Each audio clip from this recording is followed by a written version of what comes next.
Hello, and welcome to a special edition of Talk Juicy.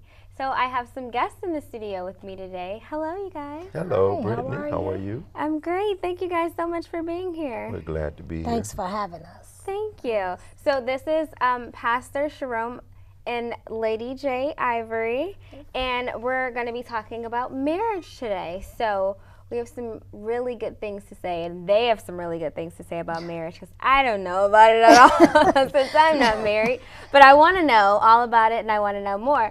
So for starters, do you guys think that it's necessary for couples to get counseling before marriage? I think it kind of depends on the couple. And the reason I say that is because there are some people who need counseling depending on where their relationship has been and actually who they've been with, Right. even in things in the past. So counseling can be good. It just kind of brings out some of the ugly parts that a lot of people don't look forward to, because when you fall in love, as we say, you kind of go into that place of, this is going to be the person that I'm going to be in love with for the rest of my life. But the counseling kind of brings out all the bad parts that you can look forward to. Now, you, being that you're a pastor, you often do a lot of counseling, right? A whole lot of counseling. Matter of fact, I Yeah. got a counseling session set up tomorrow for a couple that's getting married this Okay. year.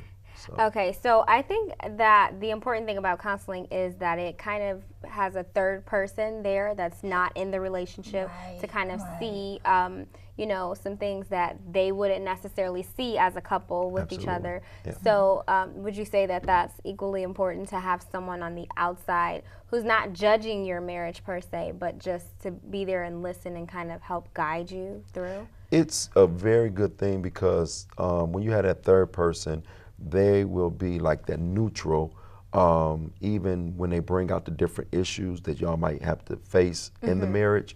Often we kind of counsel together, because I don't want the woman to think that I'm taking the man's side, or want the woman to think, the man to think that she's taking the woman's side. So we counsel together in order to help the couples feel a little bit more comfortable. And she'll give the man the woman's perspective, as I'll give the woman, you know, the man's perspective. So Right. it kind of helps balances out. That's really good. I never thought about that. Yeah. So counseling as a couple. Yep. And that seems like it would make things so much better, because just like you said, it's an unbiased opinion, and you don't have to worry about, you know, someone taking the other person's side, or you siding with someone being that you're a woman, or vice versa. So that's really interesting. I never thought about that. So did you guys get counseling before you got married? Actually, we did not get counseling before we got married. Our marriage was a quick marriage. Okay. We kind of He would wanted be. me. He wanted me. Well, wait, He so wanted me quick. he wanted you. So how long have you guys been married? Be 25 years in August. 25 years. Wow, that is amazing. Yes. It's not a lot of people that can say that. And you guys are still young. Still young. Real Still young. young. Still young. So that means you got married really young. Yes. Okay. He was 17, Oh, wow. Okay. and I turned 19 about 2 days before the wedding. Absolutely. Okay. And then you guys, of course, felt that it was necessary to kind of just jump into things. And it worked for It you, worked. because Yeah. it's It worked. 25 years later, Yeah. guys, It and they're worked. still It married. worked. So, It worked. okay, so this is a big question that I want to know, and I know the viewers want to know. What are the key factors to keeping a marriage going for so long? Because that's hard. Communication, Okay. honesty, even when it hurts you to be honest. Because it'll hurt you to be honest too, if you know you've done something that you already know the other person or your mate is going to be offended by. It's going to hurt you to be honest. Right. But if you be honest and communicate, you can make it through anything pretty much, depending on both people's hearts. And I think a lot of times people get married, they feel that they're in love. Most people get married, they're not in love. Love comes later. Okay. You're infatuated, you want to get busy, and so marriage just seems like the appropriate thing to do, Right. to keep things in order, keep them in proper perspective. So a lot of times people are not in love when they get married. They're in a strong like. So keeping a marriage together is, it's not as hard as you really think. The hardest part is the honesty in communicating. Okay. That's the hardest So and the that's biggest point. definitely a key factor. Oh my Being goodness. honest and Yes. all the time, whether you want to or not, Oh and my God. communicating Right. and keeping that good open line of communication. Right. So, do you think that it's necessary for people to be in love before they get married? Is that something that they should consider, or? I don't think it's necessary. Okay. Reason being, a lot of people don't even recognize really what love is. See, love is being able to accept disappointment and hurt, and that person not doing always what you want them to do. Because see, when you meet somebody, you're infatuated. They're beautiful, he's handsome, oh, we're going to have this big fairy tale life, and we're going to have a dog and a house and some kids and a swimming pool. Thinking about all the good stuff, all the good the stuff. glitter, and Yeah. nothing bad. All the Nobody's TV stuff. Nobody's thinking about the tears and the hard times and all the negative things that you'll have to overcome together. Exactly. So yeah. One of the most disappointing times for me was when we first got married. I made the statement at a family gathering that we had. I says, they said, so you just got married? I said, yeah, everything's great, because we got married in August. So September, I think it was Labor Day, or whichever one comes up, Labor Day, I think it was. Anyway, I'm at the family gathering and everything like that, and so I'm sitting around the older guys, yeah, come on, talk to us, tell us how things go, and stuff like that. And I was like, yeah, I'm gonna be on my honeymoon for the rest of my life. Them guys started laughing at me, something terrible, and I'm like, why are they laughing? They said, oh yeah, you freshly married, because you're going to find out down the road that with all of this smile that you got on your face and this shine that you have right now, life is going to teach you a whole lot. And so I was like looking at them like, I don't care what they say, I'm going to defy what they say, I'm going to be on a honeymoon for the rest of my life, but only to find out that that wasn't true. Right. Yeah. And these were coming from people who were probably already married, so they had a lot more experience than you being a newlywed. Absolutely. Wow, so that's awesome. Well, we're going to take a quick break because we got to get it a little juicy after we come back and ask the real questions that I know you guys want to know. So we're going to take a quick break and we'll be right back.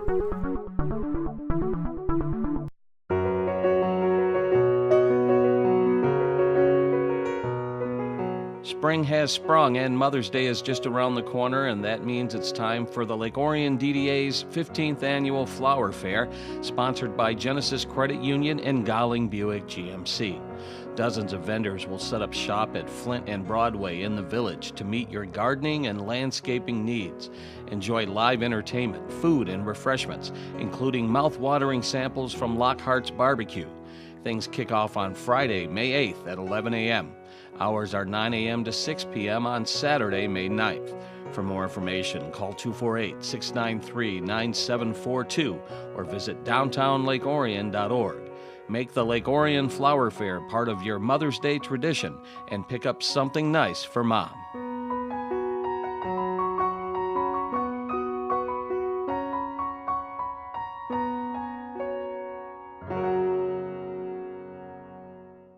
Welcome back, guys. So we're talking about family and marriage today. That's the topic of discussion. And I have another question that I know people are often a little scared about. Me, myself, personally, I'm a little nervous about getting married just because there's so much to it that you just, you never know when it's perfect. It's never perfect, but you just never know if it's the right person, if it's the right time, things like that.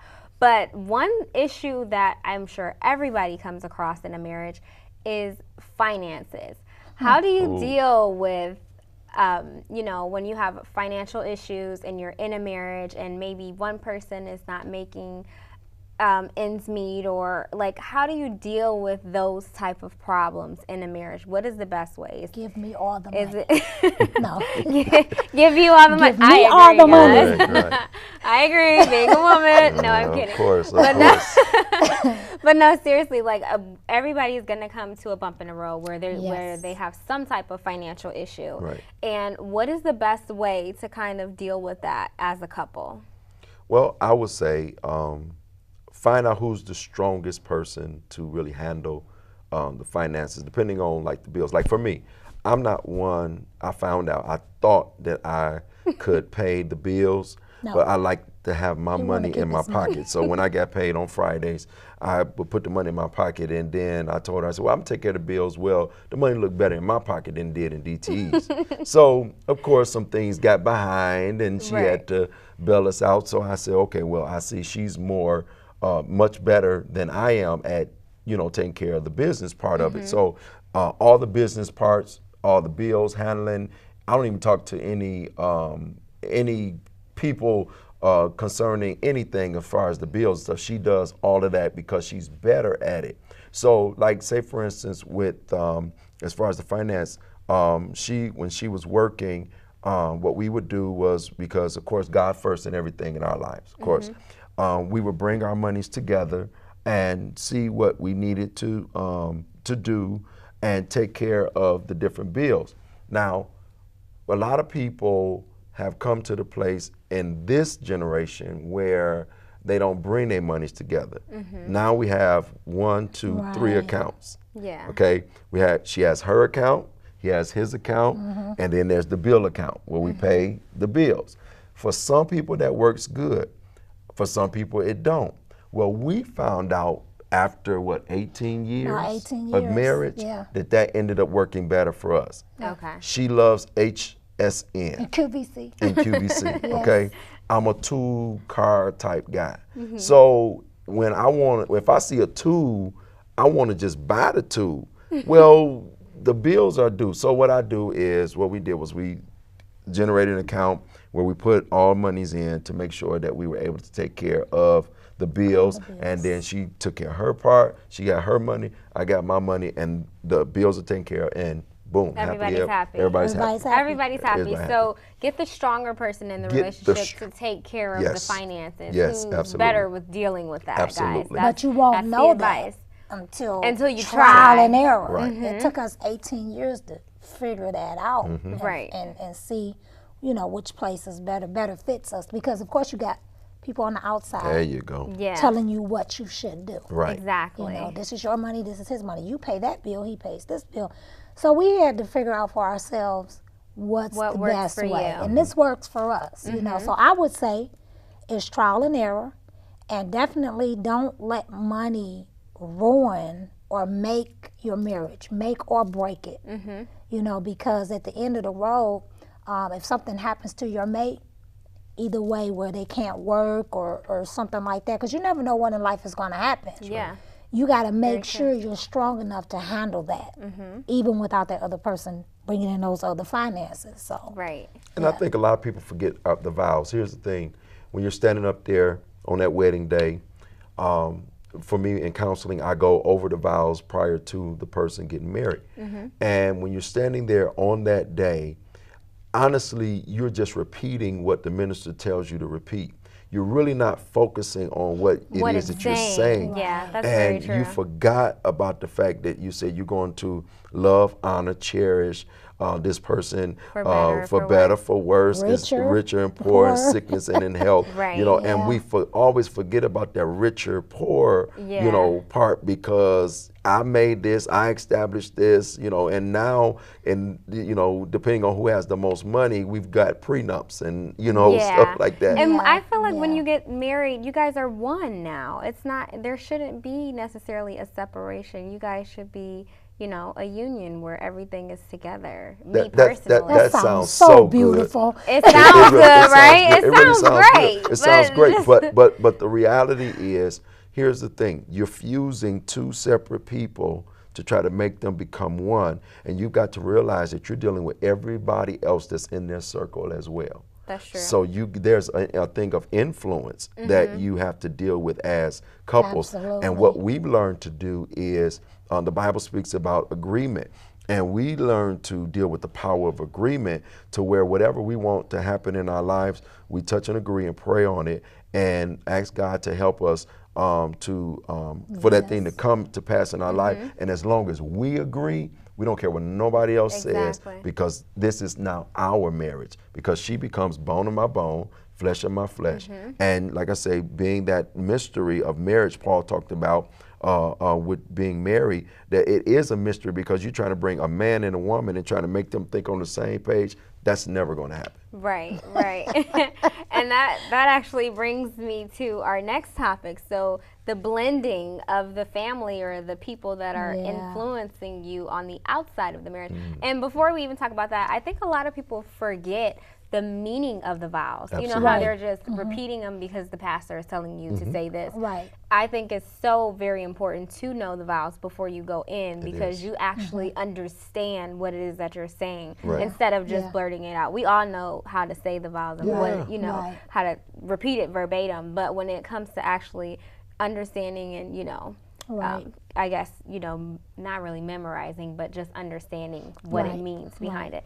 But so the blending of the families really quickly, when it's people whose families don't necessarily get along or necessarily mesh well, because that's the reality of the situation. You're blending two families together, so it can come a time where some people aren't, you know, necessarily happy with the other family. That's right. So what's the best way to deal with that? Because I've seen it happen, and I've even experienced it somewhat, and I'm not even married, but I've just seen it. You know, between families and between newlyweds or people who've been married where their families don't necessarily get along because they're on like two different pages or not even necessarily levels in their life, but they just don't get along. Right. You wanna? Well, you have to set the standard first, because like when we got married, everybody wasn't for me marrying him because they felt like they didn't know him. My mom and father, my mother was deceased. So I have older siblings that felt like he wasn't the one. But I felt that he was the one. And so you have to set a standard first. You have to set a standard first that this is the person who I'm choosing. And it's up to me as to, you know, if I like him, if I don't like him. And then you leave that door open where they can learn that person. Like I would always tell my brothers, you know, of course I'm going to tell them he's a good guy. But then as they come around, they begin to learn him for themselves. And see that he was a good guy. To see that he was a good guy. And you have to kind of just allow time to do that. And you always stand by your mate. Even, and I know this may be stretching it, but even if your mate is in a wrong position at a certain time, you never talk against or downplay your mate to your family. Because the reason being is, say he and I are into a quarrel against who wants to buy the sugar. And I tell my sister, I tell my brothers, because I'm all upset. I'm in an uproar because he doesn't want to purchase what I want to purchase. So I'm angry. And they all side with me, and then they become upset. Now my husband and I make up. Right. Now they're still mad at My family's still mad at him. Yeah, and now it's a whole big situation because you aren't even mad anymore. You guys got over it. It's water under the bridge. That's why it's important to stand by your mate. And you don't tell everything. You don't let everybody in that sacred circle.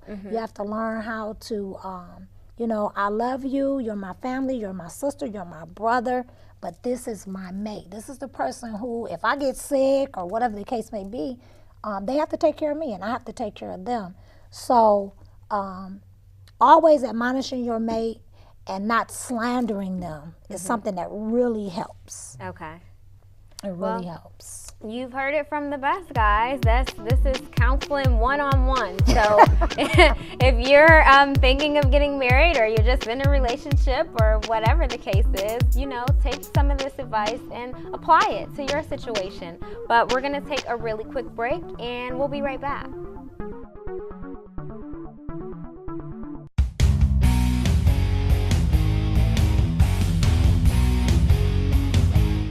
My name is DJ Pam Hornbeck, and these are some of the singers that are on Karaoke on TV every Saturday night.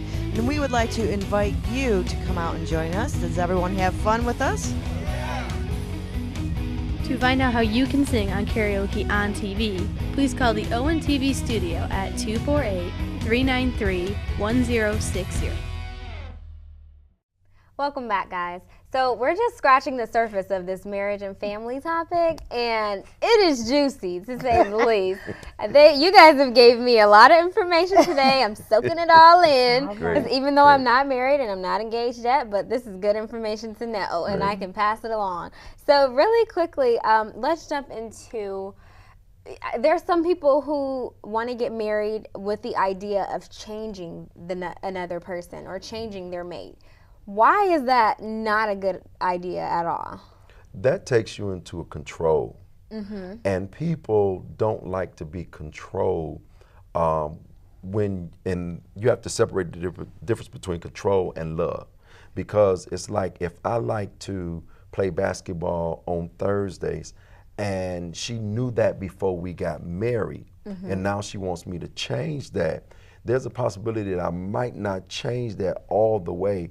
And what happens is, if she don't understand that, or the guy don't understand the stuff that she likes to do, she might like to hang out with the girls or whatever, there's a possibility that she might not be able to hang out with the girls as much as she did, prior to. But as you get married, those different types of things will come up, and you have to really target those real quick and make sure that you don't find yourself in control, because some people are hard to change. I've been trying to change her for 25 years, and it has not worked. She still haven't changed. She still hasn't. I tried to make her look like, I'm not a real people person. She's a people person. She'll talk to everybody, anybody, but I've learned to accept that's who she is.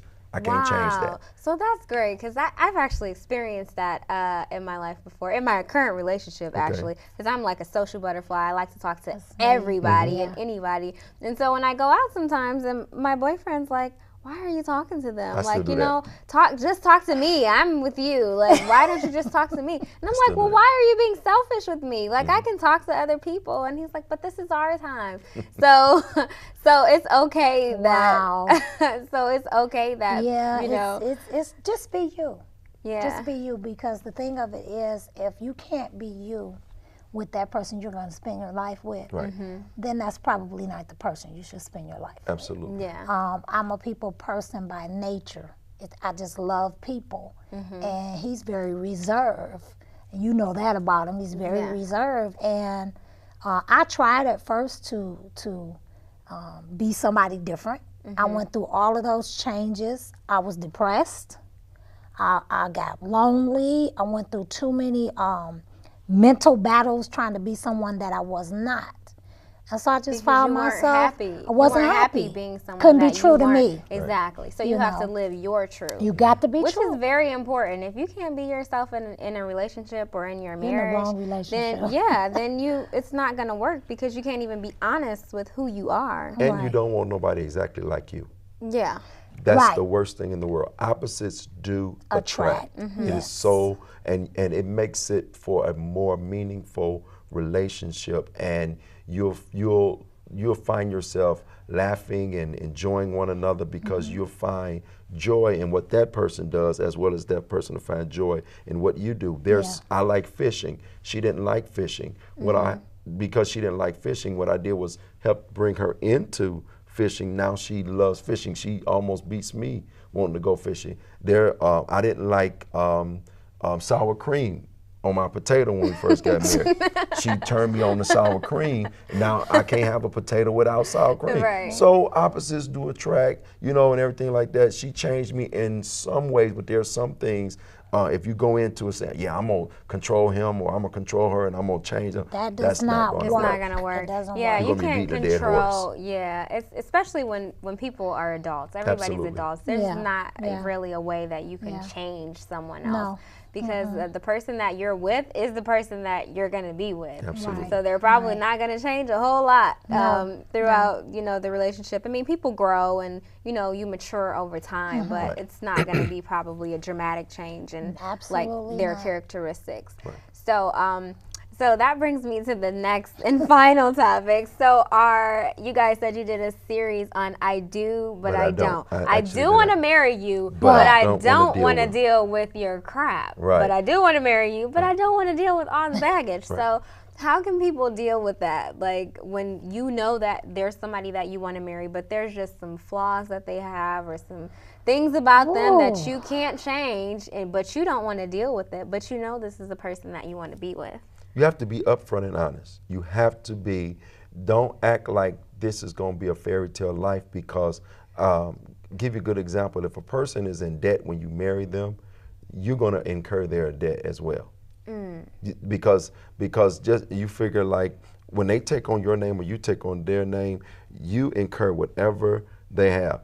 If they have baby mama drama, you're going to have to deal with the baby mama drama. If they have family issues, you're going to have to deal with those family issues. They're going to show you everything up front with what they're dealing with. Do not act as if this is not going to happen, or we're not going to deal with this, you know, because they said time heals all wounds, but some stuff ain't wounds. Some stuff is just an open sore to where it's going to be always be there, you know, and some stuff you can't bandage, you know what I'm saying? Some stuff is just open. You got to deal with it where it's at. So I often tell people, I ask them in counseling, how's your credit?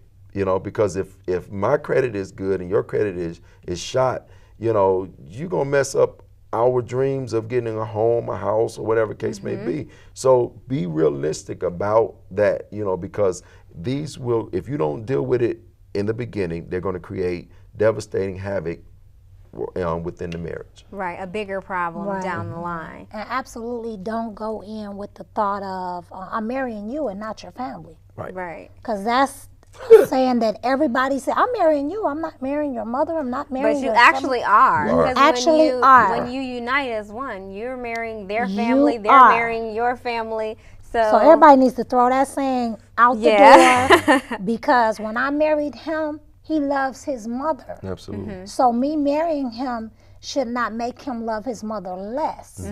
I should be enhancing that, and vice versa. Right. Because if she was good enough to be his mother, then she's good enough to be my mother-in-law. Right. Very true. Okay, so really quickly, the last thing, what are some things that people want to avoid or look for when they're getting married, like characteristics that the other person has that you should kind of run away from, that you just don't want to get married? We know controlling is one of them. You don't want to marry anybody that's controlling. But like building on that, what are some characteristics or some things that people should look for that are signs, if you will? If a person knows it all, they know everything, absolutely everything, and you cannot add anything to their life because they know the answers to everything, run the other way. That means they're not even open to adapting or different. No, they are know-it-all. That's you true. You don't want to do that. And the next thing that my mom always taught me, if a man does not love his mother, or he says nasty or hateful things, tries to hide, that type of stuff, you want to run. You want to run in the opposite direction. Those are a couple things that I was looking for. And one thing that people probably don't look for now, my mother told me, always look at the man's work ethic. If he's not willing to get up and go to work, girls, run. No. So what about for you? What are some Well, some I will concur with what she says. You know, the Bible speaks that if a man don't work, he ought not to eat. So I do suggest, ladies, that you don't take care of a man. Thank you. But you let the man, you know, enhance and take care of you. You heard it here. Listen to these steps and really apply them to your life, because you never know how it can help you, your relationship, or your future marriage. So, okay, we have to go. We literally have like 1 minute, but I want to ask you guys in 30 seconds, where is the best place to meet a mate? You first. Church. I knew you guys would say it. I knew it. Okay, because we did a segment about that. I'll have to show you guys later. But thank you guys so much for watching this special edition of Talk Juicy. I'm your host, Brittney. Thank you guys so much for joining me. And we'll have to have you guys back on the show. You have to come back again. Yes, make sure you guys log on to Talk Juicy's page. That's www.talkjuicy.wordpress.com to watch this episode or past shows. And follow us on our social media at Talk Juicy. Until next time.